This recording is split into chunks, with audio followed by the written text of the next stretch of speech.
네, 오늘도 뉴욕 증시 상황에서 출발하도록 하겠습니다. 이항영의 뉴욕 앤 서울 MTN 이항영 전문위원 오셨습니다. 어서 오십시오. 네, 안녕하세요. 네, 소폭이긴 합니다만 또 오르면서 최고치를 갈아치우고 있는데요. 결국은 이제 미중 간의 무역 협상 시 주석이 미국을 가고 거기서 서명을 하고 가는 대신에 뭔가 좀 선물을 줘라 뭐 이런 분위기인가 보죠? 네, 맞습니다. 네. 정확한 표현으로 하면 네. 밀당이 계속되고 있다라고 일단 이해하시면 될 것 같습니다.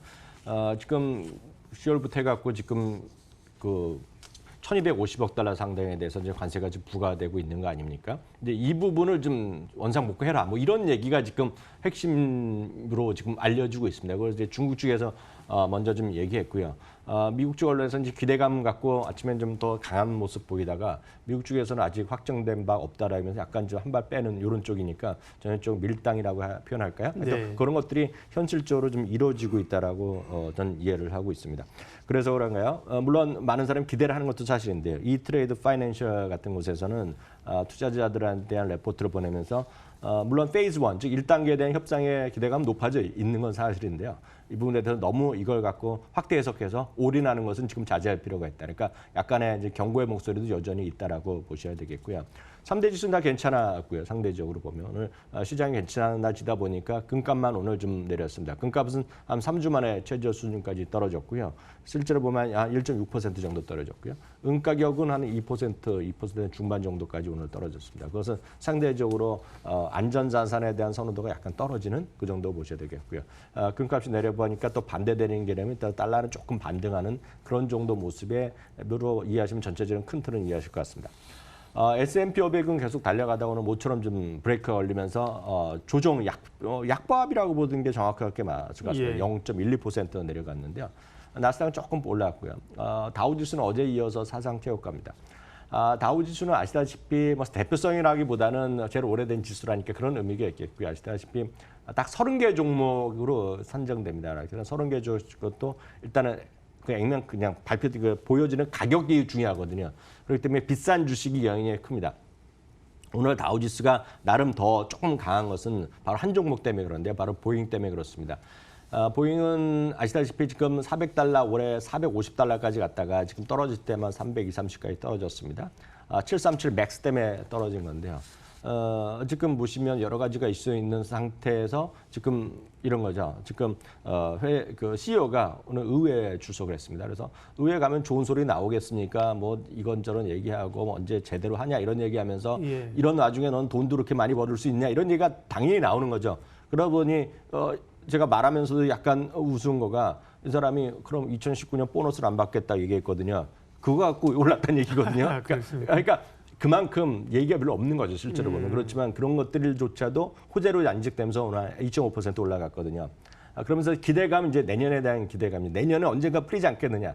그렇게 올라가면 산업재 섹터에서 제일 가능성이 있다는 얘기를 하고 있는데 하여튼 보잉이 오늘 주가가 올라간 것이 가장 기폭제였다라고 딱 이해하시면 되겠고요. 다우 상승 요인이 가장 컸었다는 얘기. 예, 서른 종목 가격도 제일 비싼 냉면 그 주가 자체가요. 예. 여전히 378달러이기 때문에 제일 비싸기 때문에 영향이 컸다라고 해서 제가 상식적으로 말씀드리겠고요. 그 밖에 특징주는요? 네, 특징적으로 좀 바로 말씀드리면 실제로 보면 은행주가 어제 이어서 오늘도 좀 강한 모습을 계속 이어가는 것이 시장의 특징이 되겠습니다. 보잉은 계속 말씀드렸다시피 은행 같은 경우는 계속 말씀드렸다시피 몇 가지 요인이 있겠는데 어제도 잠시 웰스파고의 애널리스트 얘기 말씀드리지 않았습니까? 네. 기업 가치의 3분의 1은 기술주로 봐야 된다는 얘기. 그리고 기술주의 가치라는 것은 결국 PR이 한 20배 정도 됩니다. 기술주가요. 은행주는 달랑 12배 정도 되니까 그중에 3분의 1 정도 30% 더 올라갈 수 있다는 주장을 하는 거죠. 그러면 이제 많은 분들이 우려하는 것이 과연 엘리자베스 워렌이 것 같고 예를 들어 버니 샌더스도 마찬가지인데 은행세 같은 걸 부과해야 된다는 얘기 하거든요. 그러면 그에 대한 걱정에 대한 대답은 이겁니다.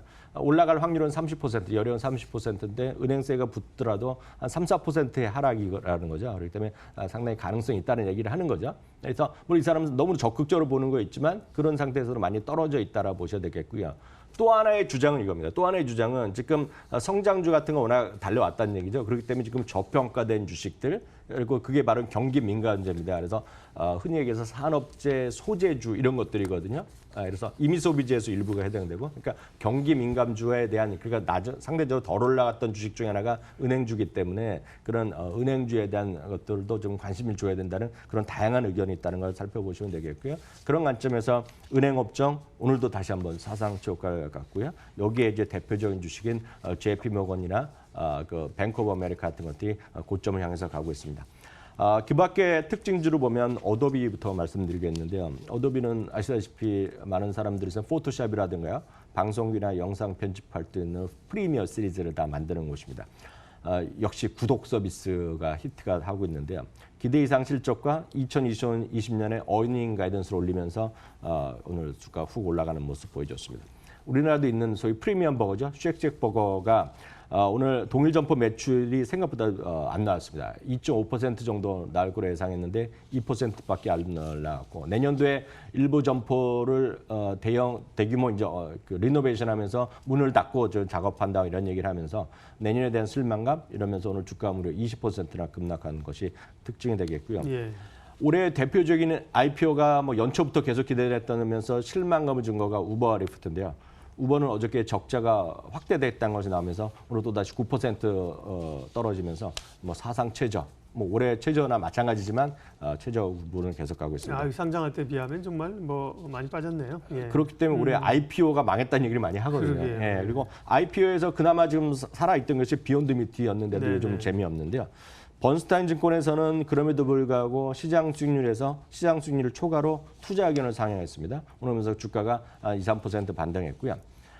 코치라는 브랜드 여러분 아시면 계실 것 같습니다. 그 중급 정도 되는 프리미엄 브랜드라고 얘기를 많이 하는 건데요. 기대 이상의 오늘 실적을 발표하면서 오늘 주가가 2% 상승한 것도 오늘의 시장의 특징이 되겠습니다. 네, 특징주를 좀 봤고요. 특징주 가운데서 이제 국내 기업과 연관 지을 만한 기업들을 찾아보고 있습니다. 그런 기업은요? 대표적인 역시 은행주에서는 은행주에 관심이 높아지는 게 사실인데 네. 지금 그렇기 때문에 은행의 대표주자는 역시 블루칩하면 JP 모건 체이스거든요. JP 모건 체이스는 여러 가지 실적뿐만 아니라 그 제이미 다이먼 회장에 대한 개인적인 인기, 그런 역량 이런 거에 대한 관심이 여전히 있다는 거죠. 물론 골드만삭스와 더불어서 정말 자웅을 겨루는 건데, 하여튼 JP 모건 체이스에 대한 관심이 여전히 압도적인 매수 의견이 많은 주식이 JP 모건 체이스라고 보시면 좋겠습니다. 우리나라 은행과 비교할 거는 저는 상당히 쉽지 않다고 보고 있습니다. 왜냐하면 어제도 잠시 말씀드렸다시피 지금 은행이 된다는 미국 바로 그 웰스파그 의견도 우리나라 은행을 돌려다보면 전혀 맞지 않는 얘기거든요. 그렇기 때문에 그거보다는 여전히 투자 시장 그런 쪽에 관심, 그러면 역시 주시장이 내년에 좀 기대되는 것들 분명히 대한민국도 있거든요. 늘 말씀드리지만 올해는 30% 이상 이익이 감소입니다. 그조차도 가장 큰 이유는 삼성전자랑 SK하이닉스 때문이고요. 내년에 한 22% 올해 대비 이익 증가한다는 것도 역시 삼성전자나 SK하이닉스의 덕분이라고 보고 있습니다. 그렇게 되면 역시 가장 것은 주시장이 약간 회복된다는 거죠. 물론 작년만큼의 고점을 가기 쉽지 않을지 모르겠지만 그런 기대감, 그런 거래가 늘어나고 거래 1등은 지금 당연히 키움증권이기 때문에 여전히 키움증권이 어제 반등도 전 충분히 어느 정도는 설명력이 있다라는 생각하고 있습니다. 예, 말씀하신 것처럼 증권주와 미국의 IB 오븐 은행주를 직접 비교하기는 좀 어렵지만 어떻게 보면 이제 국내 은행주가 그만큼 사실은 미국 금융주랑 같이 가는 궤적도 아니다. 그래서 이제 증권주 가운데 키움증권을 관심 종목으로 말씀하셨습니다. 뉴욕앤서울 이양영 전문위원 함께했습니다. 고맙습니다.